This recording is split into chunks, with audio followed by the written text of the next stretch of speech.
Yang mana yang benar? Halu kau, Whitney. Halu, halu, halu. Hai wak gengku yang ku cinta, yang ku sayang, yang selalu di hati. Welcome, welcome. Kembali lagi sama aku Sheila Poppins di Kupas Kasus. Dan di video ini kita masuk ke part 6-nya sidang Johnny dan Amber ya weh, di tanggal 18 Mei kemarin. Buat kalian yang belum nonton sidang hari sebelumnya itu, linknya aku letak di atas sini, yaitu part 5. Dan yang mau ikutin dari awal sidang, kalian boleh langsung cus maraton dari part 1-nya di playlist Johnny dan Amber. Dan untuk sidang tanggal 18 Mei ini, Amber akan mendatangkan saksi-saksi dari pihak dia. Tapi sebelumnya please weh, kalian klik dulu tombol like, share, komen, dan subscribe-nya supaya aku makin war lagi mengawal kasus Johnny dan Amber hingga kasus-kasus lainnya. Ya udah ya Pak gengku, kita langsung aja masuk ke sidangnya. Seperti biasa, ambil snack kalian, ambil popcorn kalian, karena ini seru kali weh, supaya lebih nikmat kalian nonton aku kan. Oke, let's go into this case.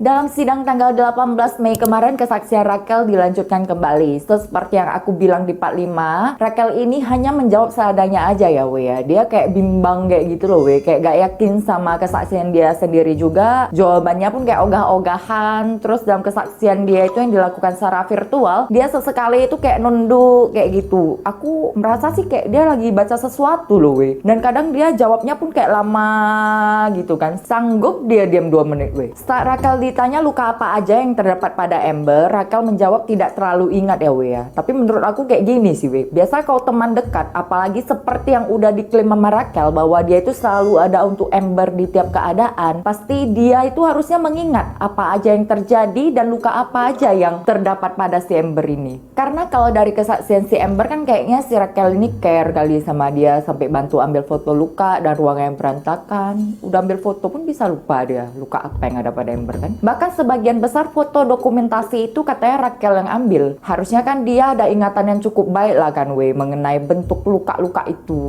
Kalau aku nilai kayaknya si Raquel ini sama Amber udah lama juga nggak komunikasi. Raquel juga mengaku pada acara makan malam di penthouse Johnny. Jadi ini mengenai part yang Johnny itu lempar Amber pakai botol wine ukuran Magnum ya weh. Kata si Raquel, setelah si Amber ini minum anggur, saat mereka kumpul-kumpul, Amber naik ke atas kan mendatangi si Johnny. Nah pada saat itu Raquel dan teman-temannya itu masih dibawa katanya di penthouse mereka. Dan gak lama setelah itu si Amber dan Johnny kembali lagi dari atas katanya. Dan waktu ditanya apakah kamu ada lihat luka-luka pada Amber ataupun Johnny, si Raquel jawab nggak pernah melihat aku. Kayaknya nggak ada luka mereka pada saat itu. Padahal si Amber itu bersaksi kan bahwasanya si Johnny ini udah lempar dia pakai botol anggur ukuran jumbo dan melakukan beberapa kekerasan pada dia juga. Ini aku ada bahas di part 4. Kalau kalian mau detail kalian bisa ke sana setelah video ini. Tapi yang aku herankan kok botol anggur yang dilempar itu nggak pecah ya weh ya. Kan udah dilempar terus kena bingkai foto katanya ya. Di foto yang dijadikan bukti sama si Amber kan botol anggurnya itu masih dalam keadaan utuh dan ukurannya pun aku lihat bukan Magnum, ukuran biasa aja nya. Terus yang jadi pertanyaan aku weh, di kejadian lain yang mengenai call 911 itu, pasti Raquel ini kan posisinya di penthouse lain katanya kan. Raquel bisa datang ke tempat si Amber karena katanya ada suara ribut-ribut kayak gitu.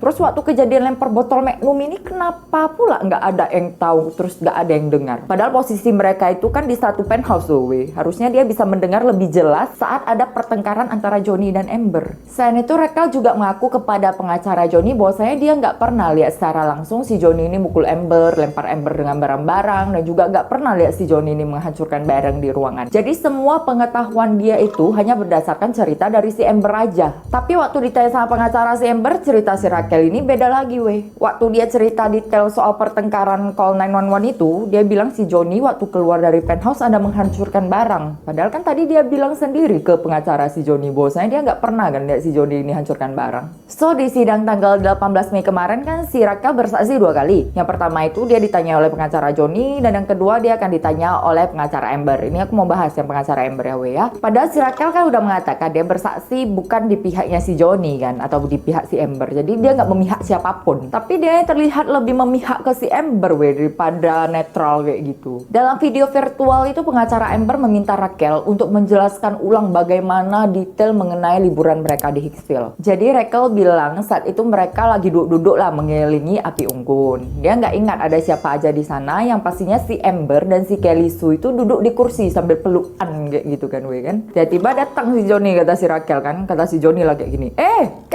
Kelly, tanganmu. Ih, kok kau peluk-peluk pula wanitaku ya? Awas kayak gitu kan. Amber yang lihat keadaannya udah gak enak kayak gitu, berdirilah si Amber kan, jalan dia ke arah si Johnny. Habis itu mereka dua berjalan ke arah trailer mereka. Keesokan paginya itu kata si Raquel, saat dia datang ke trailernya si Amber ini, udah berantakan aja trailer itu. Berarti tandanya mereka berantem katanya. Terus si Raquel juga bilang bahwasanya si Johnny ini orangnya bisa berubah-ubah. Kadang-kadang baik, kadang-kadang lagi kumpul mereka bercanda, tiba-tiba si Johnny ini diem aja kan. Habis itu berdiri dia pergi dari kumpulan itu. Dan di saat si Amber melihat Johnny kayak gitu, si Raquel mengklaim bahwasanya si Amber akan ikuti si Johnny kan, karena tujuannya itu untuk menghibur si Johnny katanya. Tapi benar apa nggak tahu lah, entah dihiburnya entah direcoinya pun nggak tahu kan. Si Amber lah pula namanya. Terus si Raquel juga mengklaim bahwa si Johnny ini udah menghancurkan barang-barang di penthouse. Padahal tadi dibilang dia nggak pernah ditengoknya kan. Memang baik juga bacot si Raquel ini.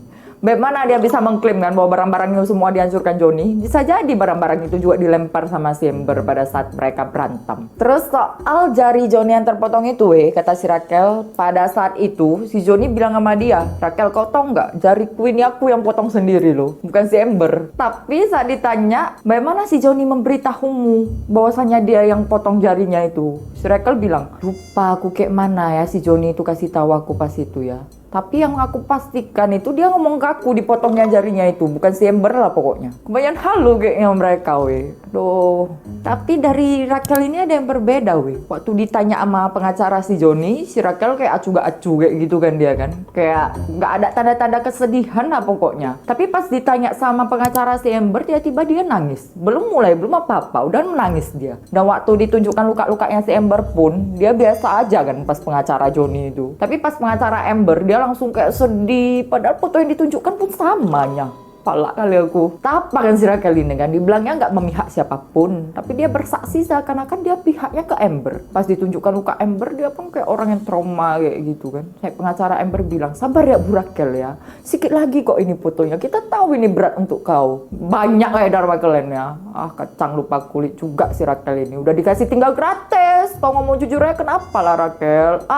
Setelah kesaksian dari si Raquel, Josh Drew yang merupakan mantan suami Raquel juga memberikan kesaksian dalam bentuk video. Jadi waktu tinggal di penthouse itu si Raquel sama si Josh ini masih statusnya sebagai tunangan ya, dan sekarang itu mereka udah berpisah. Josh sama Raquel agak berbeda sih saat ditanya, Kalau si Josh ini lebih mantap jawabnya. Namun untuk benar apa enggaknya ya kita juga nggak tahu ya, Dalam kesaksian si Josh, ia mengaku pernah melihat Amber itu minum secara berlebihan hingga mabuk, dan hal itu sering terjadi katanya. Bisa dikatakan tiap hari lah si Amber ini mabuk. Dan waktu berada di Bahamas itu saat pesta pernikahan si Amber dan Johnny, Amber juga di sana mabuk-mabukan katanya. Tapi bukan Amber aja ya, memang mereka semua di sana pesta-pesta gitulah. Nah dari sini pun aku menyimpulkan lah kan, bisa jadi pertengkaran antara Johnny dan Amber itu terjadi saat keduanya itu sedang mabuk. Jadi bisa aja kan si Amber ini pun nggak sadar sama apa yang udah dilakukannya. Karena ada satu kejadian saat si Josh, Raquel, Amber dan Johnny itu berlibur ke Prancis, di mana mereka tinggal di rumah yang berbeda. Jadi kayak bersebelahan gitu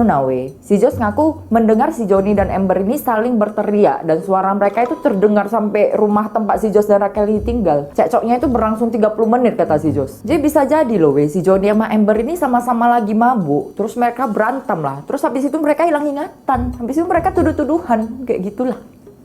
Dan pada malam ulang tahunnya si Amber, Josh mengatakan bahwa Johnny pulangnya telat, bukan nggak datang ya dia ya, tapi telat dan dalam keadaan mabuk. Tetapi Amber pun pada saat itu udah minum dalam jumlah yang banyak juga. Jadi udah mabuk juga lah si Amber ini, bisa dikatakan kan. Dan malam itu Johnny tetap bergabung dan mereka di acara ulang tahun Amber. Setelah acara selesai, mereka pulang ke penthouse masing-masing. Tapi Josh mengatakan dia nggak terlalu ingat apakah si Amber itu ada luka di wajah dia. Kembali ke hari di mana si Raquel ini call 911, Josh bersaksi bahwa pada malam itu Amber mengirimkan pesan ke Raquel. Josh gak mendengar sih ada suara ribut-ribut apapun, baik teriakan atau hantaman lain sebagainya nggak ada katanya. Dan pada saat Raquel menerima pesan itu, Johnny udah meninggalkan gedung sekitar 30 menit. Jadi ini berbeda ya sama pernyataan si Raquel. Dimana kan si Amber bilang si Raquel ini datang datang karena mendengar suara keributan. Dan Raquel itu sempat menengahi pertengkaran dia dan Johnny juga kan. Habis itu si Johnny ini keluarlah dari penthouse sambil banting-banting barang. Tapi Josh juga memberi kesaksian weh. Agak bingung juga gue ini. Dia bilang di hari itu si Johnny sempat melempar pintu penthouse 1 tempat si Raquel dan Josh ini tinggal dengan botol anggur. Dan kemudian dia mendengar suara si Johnny ini berteriak ke bodyguardnya, "Oi, buka pintu penthouse ini.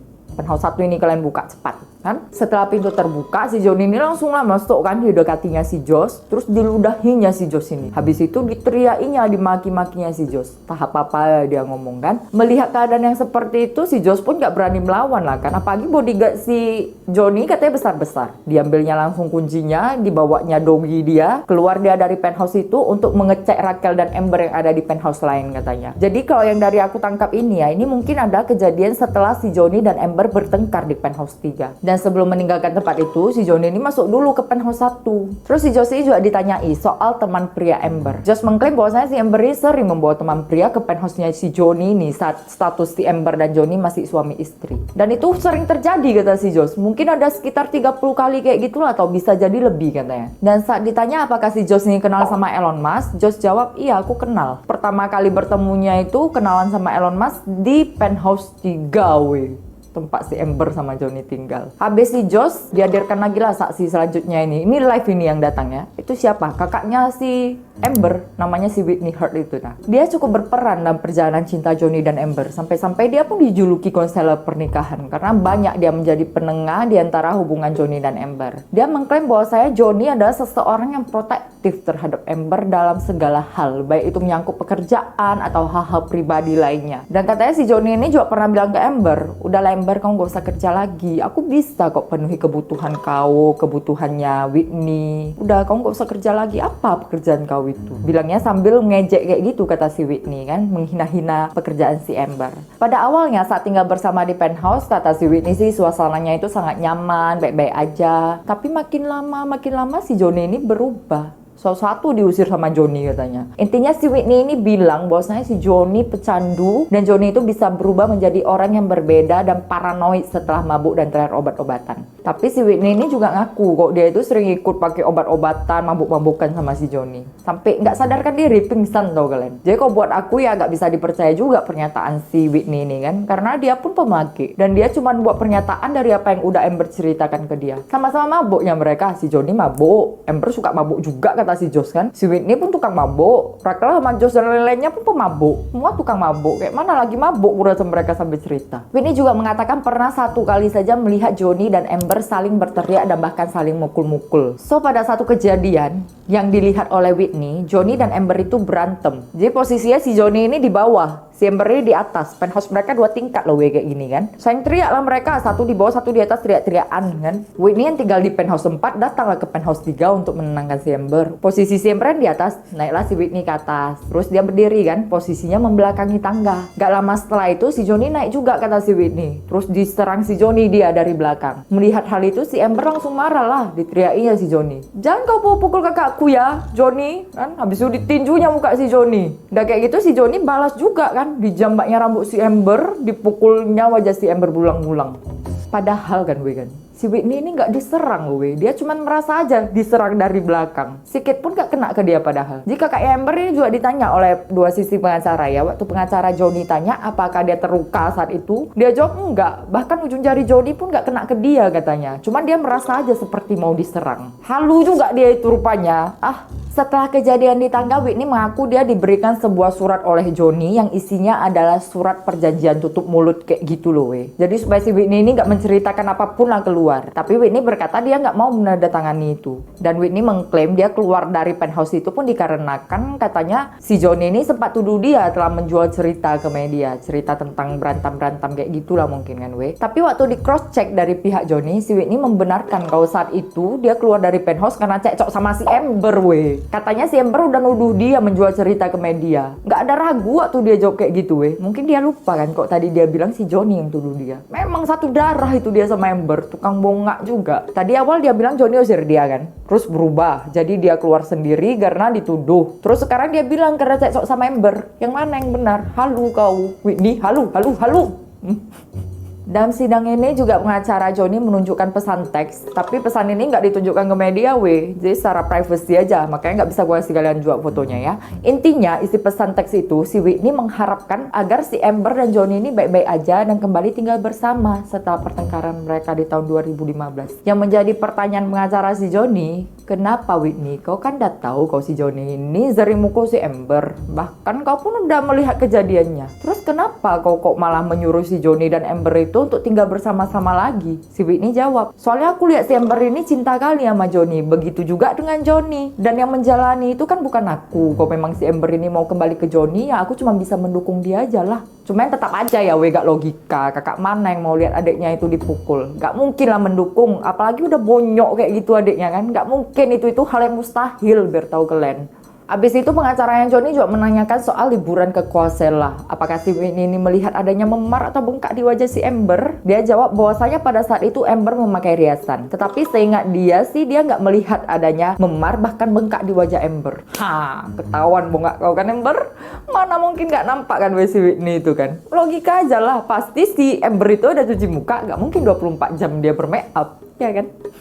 Kemudian saksi selanjutnya datang dari pihak Amber, yaitu temannya yang bernama Elizabeth Mars, yang kesaksiannya itu dilakukan secara virtual juga. Tapi di sini bisa dikatakan itu teman dekatnya si Raquel ya. Kalau sama si Amber ini dia cuma ketemunya sesekali aja katanya. Dan Liz mengaku si Amber ini bukanlah orang yang banyak menggunakan riasan di wajahnya. Jadi simple kayak gitu aja lah dia. Adapun make up itu cuma tipis-tipis. Kecuali saat si Amber itu mau keluar atau ada acara, barulah dia make upnya tebal. Terus si Elizabeth ini ditanyakan tentang kejadian call 911 malam itu kan. Raquel kan bilang dia meninggalkan penthouse 5 karena dengar keributan di penthouse 3. Terus dia ke penthouse 3 lah buat melindungi si Amber kan. Jadi pada hari itu ternyata si Liz ini ada di penthouse 5 Liz mengklaim bahwasanya memang dia mendengar keributan. Tapi pada saat itu dia terus bersama dengan si Raquel. Si Raquel nggak pergi kemana-mana. Sampai dengan si Johnny udah meninggalkan penthouse, barulah si Raquel ini pergi ke tempat si Amber. So ini beda ya kesaksian si Raquel yang mengatakan bahwasanya dia kan sempat menjadi penengah antara Amber dan Johnny. Dan Liz pun mengatakan pada saat itu Amber posisinya di penthouse 1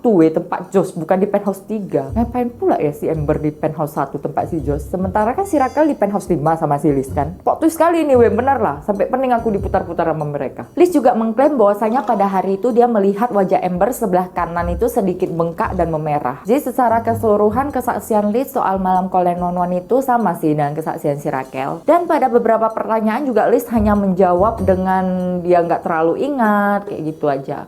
Setelah Liz, saksi lain dari pihak Amber yang merupakan make-up artisnya bernama Melanie Iglesias juga memberi kesaksian dalam bentuk virtual. Melanie memang udah sering kali make-up si Amber di beberapa acara, dan pada acara James Corden juga Melanie lah yang datang ke penthouse Amber untuk meriasnya. Dan pada hari itu Melanie mengklaim bahwasanya terdapat beberapa luka pada Amber, yaitu hitam di bawah mata Amber yang entah yang kurang tidur ya si Amber saat itu Melanie. Terus ada juga beberapa luka di bawah mata katanya titik-titik kayak gitu, tetapi nggak bengkak. Setelah itu di hidung Amber juga terdapat memar dan di bagian bibir terdapat luka terbelah dan bengkak katanya. Pada saat itu Melanie menutupi luka Amber dengan beberapa concealer yang dimix-mix dia warnanya. Kesaksian dari Melanie, dia nggak pernah sekalipun melihat dan mendengar Johnny meneriaki atau bahkan memukul Amber. Tapi dia hanya mendengar cerita sepihak aja dari si Amber bahwasanya si Johnny udah memperlakukan dia seperti itu, dan juga kerjaan dia yang mengcover memar si Amber. Dan saat ditanya oleh pengacara Johnny mengenai pengalamannya dalam dunia make up, Melanie mengaku memiliki keahlian membuat tanda memar dan menghilangkan memar di wajah. Bisa kalian tangkap kata-kataku barusan kan Dia bisa buat tanda memar katanya Apakah memar dan luka pada wajah Amber itu palsu? Aku nggak nuduh ya Cuman kan kata-kata si Melanie ini buat otak aku traveling. Coba kalian komen di bawah pendapat kalian. Traveling juga nggak otak kalian?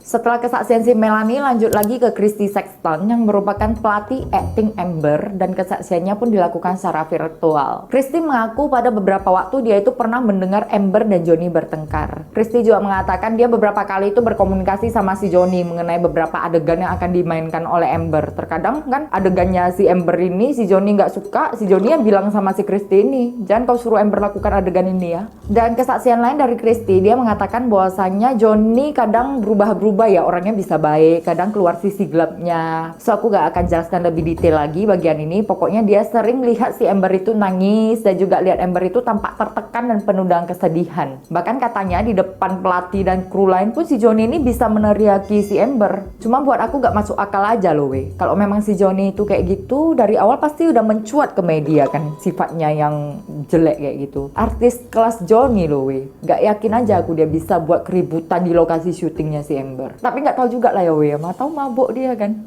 Segala hal bisa terjadi kalau udah mabuk, namanya nggak sadar. Dan Christy juga mengklaim bahwasanya jari Johnny yang terpotong itu adalah ulah Johnny sendiri weh. Dia bilang dia lihat pakai mata kepala dia sendiri bahwasanya Johnny memecahkan botol anggur, habis itu Johnny potong jari dia sendiri. Kayak mana ya? Aku udah coba netral ini weh, tapi dia kan pelatih acting kan. Nggak bisa juga aku percaya kesaksian dia. Bisa jadi saksi-saksi juga udah di drop sama dengan sama si Amber, kita nggak tahu sebenarnya kayak mana. Sumpah ini sidangnya plot twist kali weh. Aku sampai harus ingat kejadian apa, kesaksian si A bagaimana, si B bagaimana. Pokoknya harus kubanding-bandingkan lah untuk tahu apakah pernyataan mereka sama. Tapi yang jari ini pasti udah nggak sama weh. Terus di persidangan tanggal 18 Mei kemarin weh, si Amber ini ada yang berbeda. Kalau kita perhatikan di sidang yang udah lewat itu kan, apalagi saat bersaksi kan si Amber itu wajahnya kayak lesu, hampir terlihat nggak pakai make up dia kan. Tapi di sidang tanggal 18 Mei ini, di mana dia nggak duduk untuk bersaksi, dia terlihat memakai make up weh. Pokoknya mukanya segar kali lah, full coverage lah pokoknya kan. Aku nggak ngerti sih kenapa, cuman menurut pandangan aku ini ya weh ya, sepertinya dia sengaja nggak terlalu pakai make up agar juri itu simpati sama dia. Jadi waktu dia bersaksi dan buat wajah sedih itu terlihatlah lebih menyedihkan. Jadi inilah rincian sidang tanggal 18 Mei kemarin wak gengku. Udah aku rincikan 8 jam sidang ini untuk kalian semua, sedetail-detail mungkin. Kita akan ketemu lagi weh di part 7 untuk sidang tanggal 19 Mei. So thanks buat kalian yang udah klik video ini, jangan di skip-skip ya weh nontonnya. Memang agak panjang kali ini, kayak mana lah kan. Aku harus sampaikan ke kalian poin-poin penting, biar gak terlewat sama kalian juga kan plot twistnya itu. Jangan bosan kalian lihat aku ya. Dan mohon maaf ya wak gengku kok gak banyak foto dan video, karena fotonya samanya dengan yang kemarin-kemarin. Dan kalau aku masukkan lagi videonya, nanti kalian bilang panjang kali video aku. Ya udahlah ya, mau closing pun panjang aku ngomongnya. Buat kalian yang mau aku bahas kasus lainnya, kalian boleh komen di bawah sebanyak-banyaknya. Baiklah, sampai jumpa lagi ya kita di part 7 kasus Johnny dan Amber. See you again wak gengku. Thank you. Bye bye.